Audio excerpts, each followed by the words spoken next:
আসসালামু আলাইকুম। রেশমা আক্তার চ্যানেলে আপনাদের স্বাগতম। তো সবাই কেমন আছেন?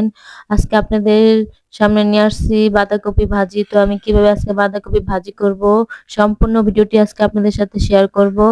তো আজকে চলে গেলাম বাগানে। তো সবজি বাগানে চলে গেলাম।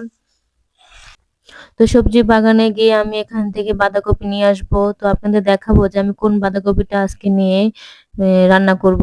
তো দেখেন বাগানটা কিন্তু খুবই সুন্দর ছিল।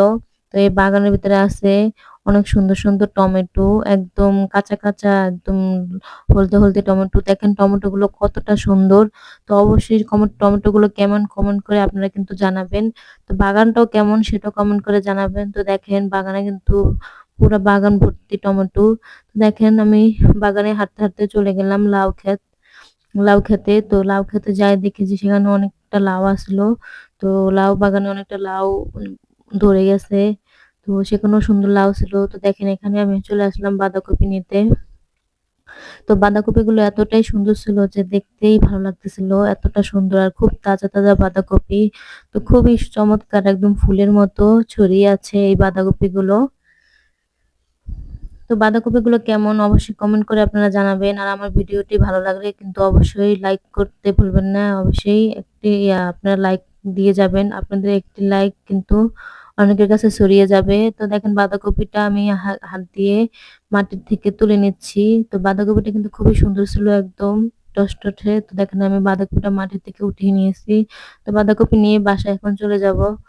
আর বাঁধাকপিটা খুবই ভারী ছিল। খুব বড় একটা বাঁধাকপি আমি হাত দিয়ে রাখতে পারছিলাম না। তো তাড়াতাড়ি করে বাসায় নিয়ে আসলাম। তো আনার পর বাঁধাকপিগুলো আমি এক এক করে সবগুলো ডাঁটা ভেঙে নিচ্ছি।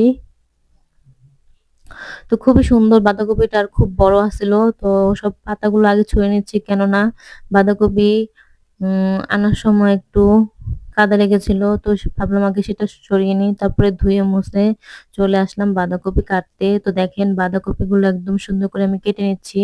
আগে কিন্তু আস্তে আস্তে করে সবগুলোকে পিস পিস করে ছোট ছোট করে কেটে নেবেন। তারপরে কিন্তু ছোট ছোট করে পিস করার পর এগুলোকে কেটে সুন্দর করে সাইজ করে নেবেন। এতে কি আপনার কাটতে অনেকটাই সুবিধা হবে। তো যারা বাঁধাকপি একদমই কখনো খাননি বা কখনো এই রেসিপিটি তৈরি করেননি তাদের জন্য এই রেসিপিটি। তো দেখেন আমি ছুরি দিয়ে খুব ভালোভাবে কেটে নিচ্ছি ছোট ছোট আকার করে। একদম ছোট ছোট পিস পিস করে কেটে নেবেন, তাতে কিন্তু বাঁধাকপি ভাজি খেতে খুবই মজা হবে। তো দেখেন আমি বল ভর্তি বাঁধাকপি কেটে নিয়েছি। তো পুরো একটা বাঁধাকপি আমি এখানে কেটে নিয়েছি। তো দেখেন পুরো ভর্তি বলটা। কিন্তু আপনারা কিন্তু বাঁধাকপি একটু বেশি করে নেবেন। তা না হলে কিন্তু যখন ভাজতে যাবেন তখন অবশ্যই বাঁধাকপিটা একদম কমে যাবে। তো আমি কড়াইয়ের মধ্যে এখন বাঁধাকপিগুলো এক এক করে সব দিয়ে দিলাম। তো দিয়ে এখানে দিয়ে দিলাম ১ চামচ হলদের গুঁড়া, দিয়ে দিলাম ১ চামচ লবণ, দিয়ে দিলাম ৫-৬ টা কাঁচামরিচ দিয়ে এখন ঢাকনা দিয়ে ঢেকে দিলাম।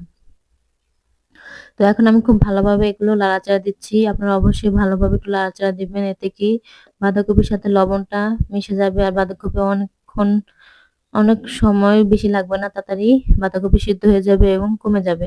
তো আমার বাঁধাকপিটা সিদ্ধ হয়ে গেছে। এখন আমি এখানে নিয়ে নিলাম ১ কাপ পেঁয়াজ কুচি, দিয়ে দিলাম সয়াবিন তেল, দিয়ে খুব ভালোভাবে লাল লাল করে ভেজে নিচ্ছি। তো এখন দেখেন আমি এখন দিয়ে দিলাম এখানে বাঁধাকপি। তো বাঁধাকপি দিয়ে ভালো করে কিন্তু নাড়াচাড়া দিবেন।